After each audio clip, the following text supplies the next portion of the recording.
Good morning, dear friends. Here we are for another study, conversation about the book Calmness by the Spirit Emmanuel through the mediumship of Francisco Candido Xavier. Thank you very much for joining us today. And thank Emmanuel and Chico Xavier for their work, dedication, and perseverance so that you and I can be here today talking about this most important book. And this book is a blessing. It has 30 chapters. And today we're going to be talking about chapter 27 that is titled by Emmanuel, Others' Opinions. The goal of the book Calmness is to provide us with ways to deal with the different things that happen in our lives so that we can remain calm and achieve a state of tranquility and serenity, especially these days when we're bombarded with all kinds of information, all kinds of news. Our ability to have self-awareness and our ability of knowing what's mine and what is there, joining that with the teachings of the spirits can lead you and I to achieve more moments or have more moments of tranquility and serenity. So today we're going to learn what to do about others' opinions. Let's also reverse it even before I start, because remember, to me, you are another, and to you, I'm another. So when we're thinking about the way we want to see others' opinions, it's implied that that's the same way people are seeing us on the other end. We live in a society. Our lives are governed by the divine laws, as we can find in the third part of the Spirit's book.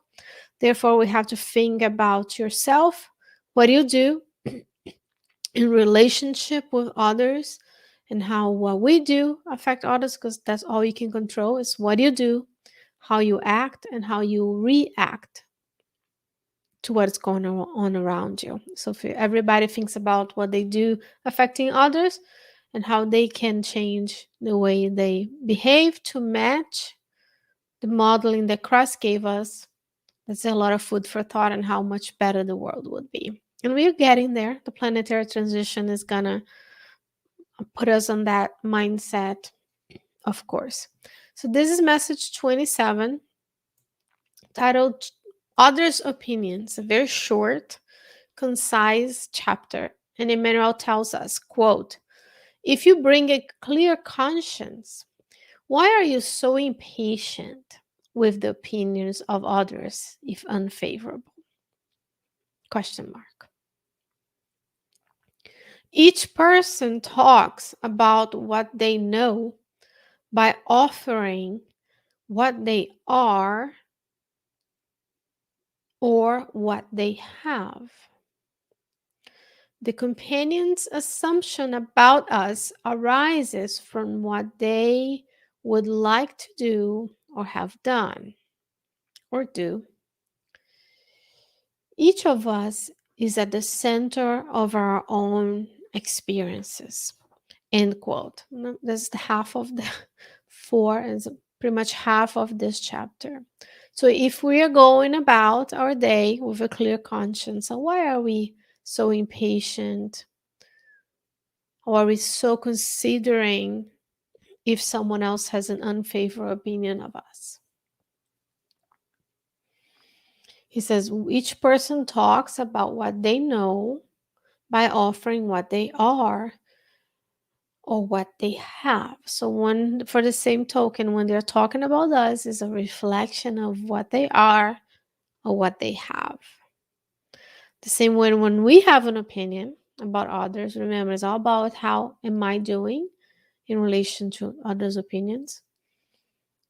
When I make a comment or take note or offer criticism, or God forbid, involving gossiping, damaging others' reputation, I'm offering what I know, what I have, what I do.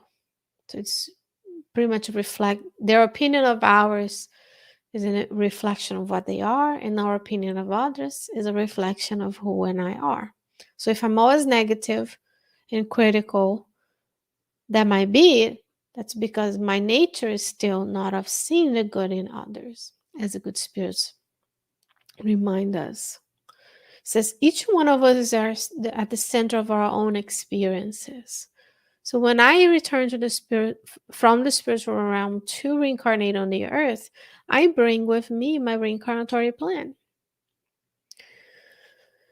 I bring with me the experiences, the knowledge, the ability I've had and acquired in other lifetimes, but also bring with me the blueprint of what am I supposed to do here. And that's true for all the other 7.5 billion incarnate beings on the earth. We are at the verge of getting 8 billion soon.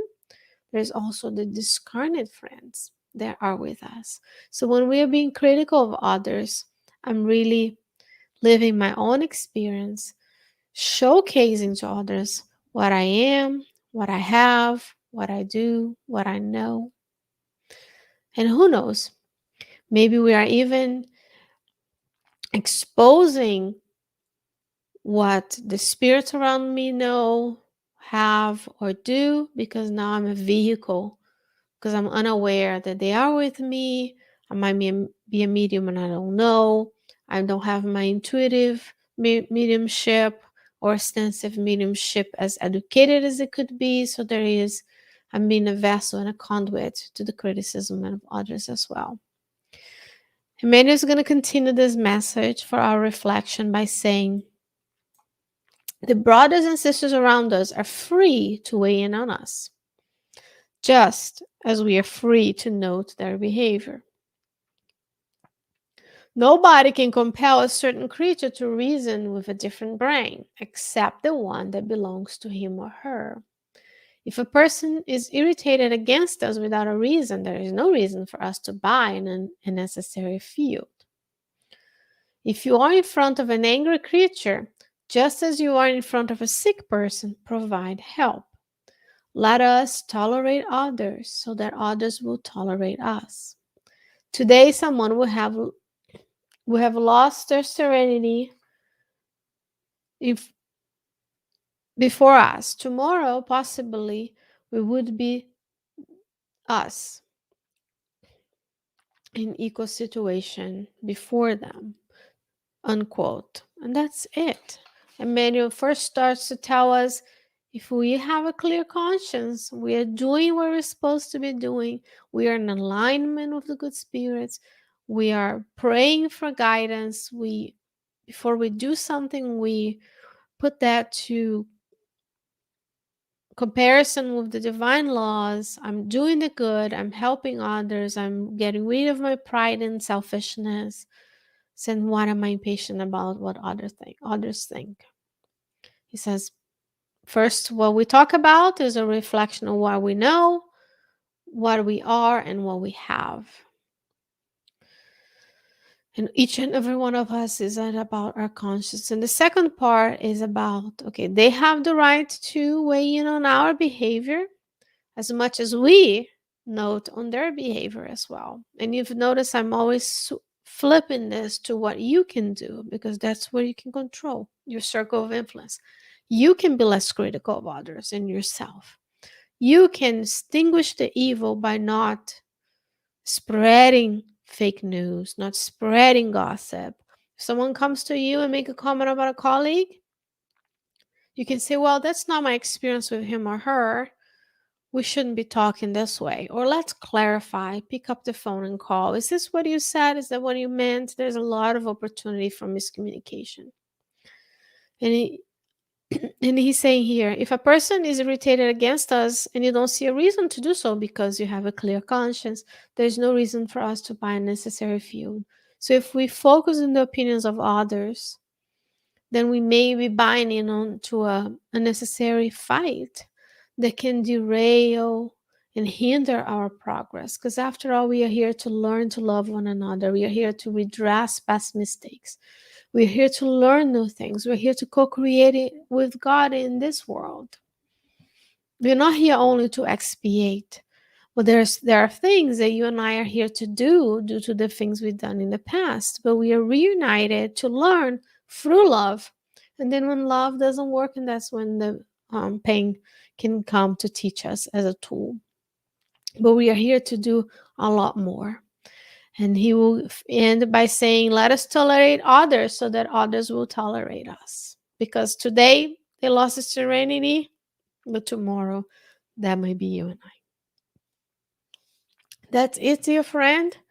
Short, concise meditation for today. How much weight are you putting into others' opinions? Are we doing the good? All the good you can do with all the resources that you have? Are you using the talents that God gave us? Or are you using the talents that God gave you? The parable of the talents, right? Do you have certain resources at your disposal? Are you using them to help others? Or are we hoarding the talents and burying them so they are not useful? And when we have an opinion about others, is it really up to us to have an opinion? Or should we just look at the behavior, look at the action, judge it against the divine laws, and then you say, okay, my actions are in alignment with the divine law, so that I can move on. I can continue to do my study group. I can continue to help the sick. I can continue to do the things I came here to do.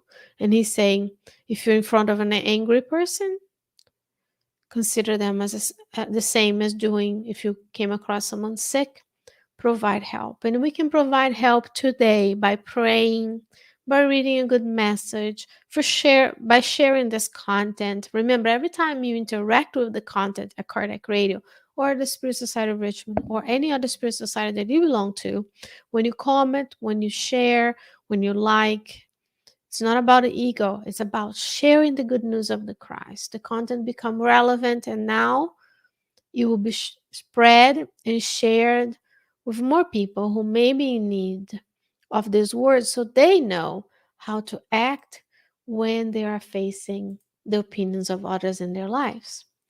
And um, first of all, as well, I'm going to encourage you to not have an opinion necessarily about others. If you see them doing something that is not aligned with the good, we pray for them.